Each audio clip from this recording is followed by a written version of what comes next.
गायत्री मंत्र की महिमा। नारद जी ने पूछा, पिताजी, गायत्री का क्या लक्षण है? उसके प्रत्येक अक्षर में कौन सा गुण है तथा उसकी कुक्षी, चरण और गोत्र का क्या निर्णय है?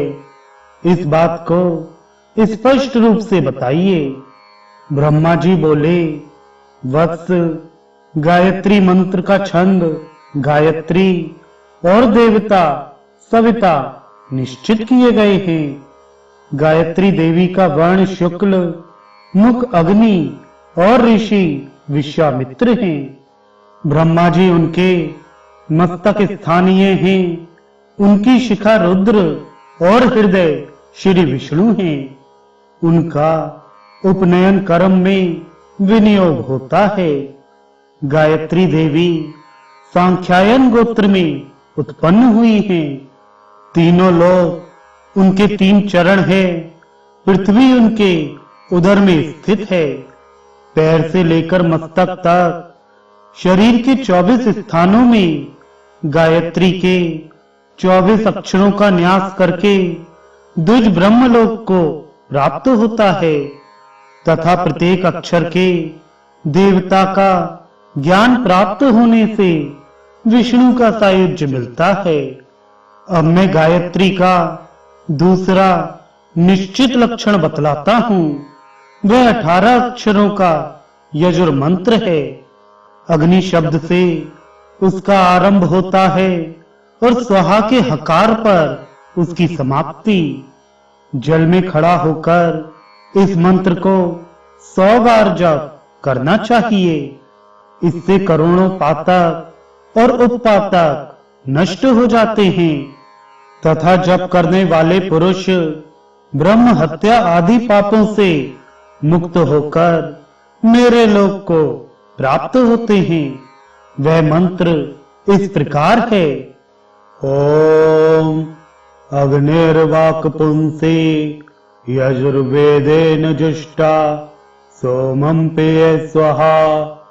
इसी प्रकार विष्णु मंत्र, माहेश्वर महामंत्र, देवी मंत्र, सूर्य मंत्र, गणेश मंत्र तथा अन्य देवताओं के मंत्रों का जप करने से भी मनुष्य पाप रहित होकर उत्तम गति पाता है।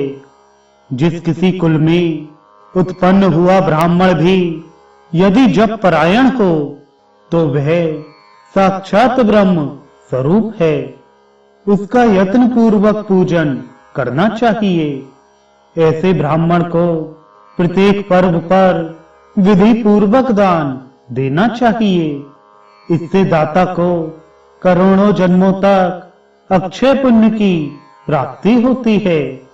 जो ब्राह्मण स्वाध्याय परायण होकर स्वयं पढ़ता, दूसरों को पढ़ाता और संसार में द्विजातियों के यहाँ धर्म, सदाचार, श्रुति, स्मृति, पुराण संहिता तथा धर्म संहिता का श्रवण कराता है, वह इस पृथ्वी पर भगवान श्री विष्णु के समान है। मनुष्यों और देवताओं का भी पूज्य है। उस तीर्थ स्वरूप और निष्पाप ब्राह्मण का बल अक्षय होता है। उसका आदर पूर्वक पूजन करके मनुष्य श्री विष्णु धाम को प्राप्त होता है। जो द्विज गायत्री के प्रत्येक अक्षर का उसके देवता सहित अपने शरीर में न्यास करके प्रतिदिन प्राणायाम पूर्वक उसका जप करता है, वह करोड़ों जन्मों के किए हुए संपूर्ण पापों से छुटकारा पा जाता है। इतना ही नहीं, वह ब्रह्म पद को प्राप्त होकर प्रकृति से परे हो जाता है। इसलिए नारद, तुम प्राणायाम सहित गायत्री का जप किया करो।